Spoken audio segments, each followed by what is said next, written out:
By retirement, you may have spent over $250,000 on things you never truly owned. Remember when everything was so simple? Your parents used to buy products like cars and movies. Today, you're paying monthly just to get access. So what if tomorrow morning, you cancel every subscription you have, your music stops, your playlists gone, your movies disappear overnight, no shows, no streaming, nothing. Your cloud storage locks you out, files you rely on every day, inaccessible. Your work software, disabled, no access, no progress, and in some cases, even your car could lose features you thought you've already paid for. Sounds extreme, but this isn't a glitch, it's how the system is already designed. Because what you're paying for every month isn't just about convenience. Because if you stop paying, and then everything disappears. Did you ever really own anything in the first place? A decade ago, subscriptions were just in cable channels or gym membership. That was it. Today, subscriptions are everywhere. Your movies, your music, your software, even the tools you use to work and relax. Platforms like Netflix and Spotify turned entertainment into a monthly habit. Instead of owning content, you access it. Then came software. Companies like Microsoft shifted from one-time purchases to subscriptions with Microsoft 365. No more buying software once and keeping it forever. Now, you pay to keep using it. And this wasn't just a trend. Subscriptions didn't just grow, they surged. According to elasticpath.com, over the past decade, the subscription economy increased by more than 400%. And for several years, it was growing 5 times faster than traditional companies in the S&P 500, an entire business model, outperforming traditional companies at scale. And it didn't stop at media or software. Subscriptions started spreading into everyday life, razors, clothing, even cars. Today, some automakers experiment with charging monthly fees for features like heated seats or advanced software. Sounds strange, right? But that's because they can. This shift is powered by something bigger, the rise of SaaS or software as a service. Instead of selling products, companies now sell access. Access that renews every month, automatically. At first it felt convenient, no large upfront costs, no long-term commitment, just small manageable monthly payments. But here's the real question. Why did every company suddenly decide this was the best way to sell? Why are businesses across completely different industries all moving toward the same model? There's a deeper reason this model spread so aggressively, and it has nothing to do with making your life easier. At first, subscriptions feel simple. You pay, you get access, end of story. But behind that simplicity is one of the most powerful financial models in modern business. Because when you subscribe, you're not just making a purchase, you're creating a stream of future income. Imagine if 1 million people each pay $10 a month, it would be another $10 million next month, and the month after that.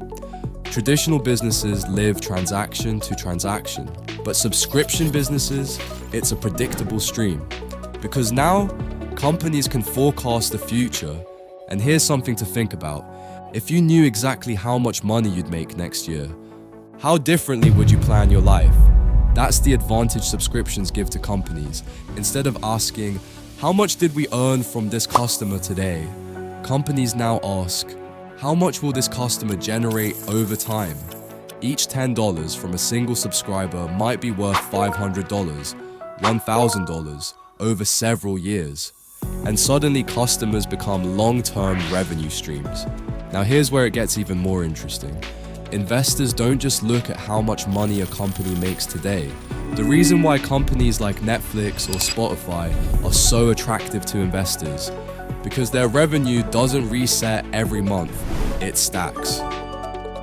According to data from McKinsey & Company, businesses with strong recurring revenue models often receive higher valuations because their income is more stable and predictable. In simple terms, the more predictable your income, the more valuable the company becomes. So let's flip the perspective for a second. When you subscribe to something, Are you just paying for a service, or are you becoming part of a system that investors can count on? Because predictable subscriptions allow companies to do something powerful. They can borrow against the future.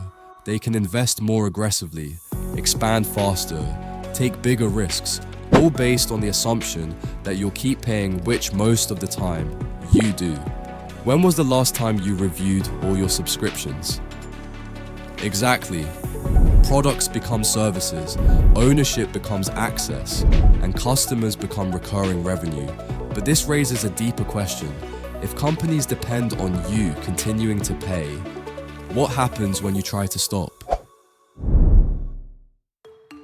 Even more, companies calculate your customer lifetime value, the total they expect you to pay over months or years.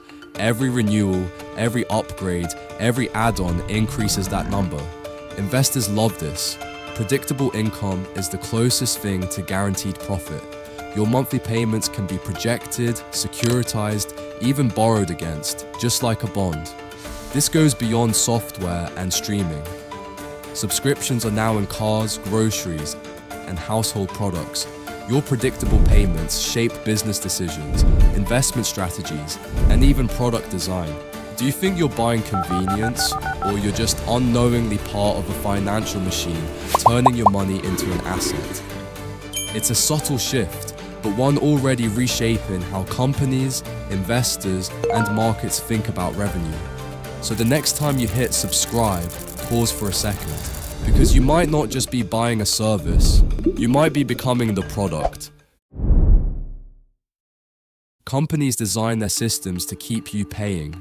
Canceling can be a little tricky sometimes. Extra steps, verification, delays.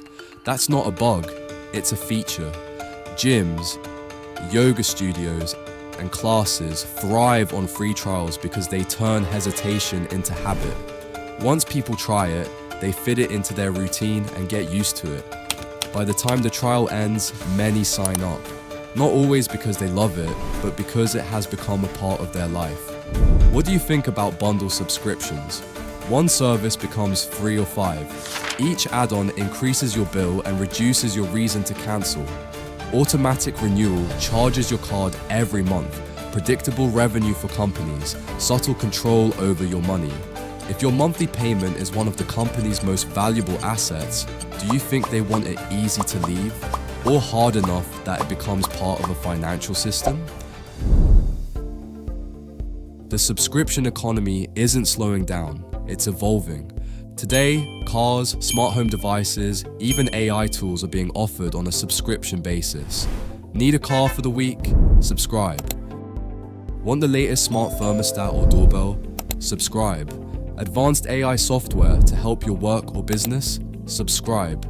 Gaming passes are another example. Instead of buying a game once, you subscribe for access to hundreds of titles. The model is clear. Ownership is slowly being replaced by access. Look at your bank statement. How many subscriptions do you actually pay for every month? Music, video, apps, software, groceries, cars. Even your home devices may quietly be part of the subscription model. Are subscriptions simply the future of convenience, or the start of a world where we never truly own anything?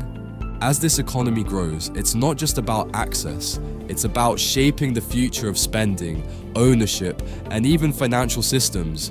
Every recurring payment has consequences you might not see until years from now. So next time you purchase a subscription, think about it and how it fuels modern economic success. We want to hear your thoughts. Do you think subscriptions liberating or slowly taking ownership away?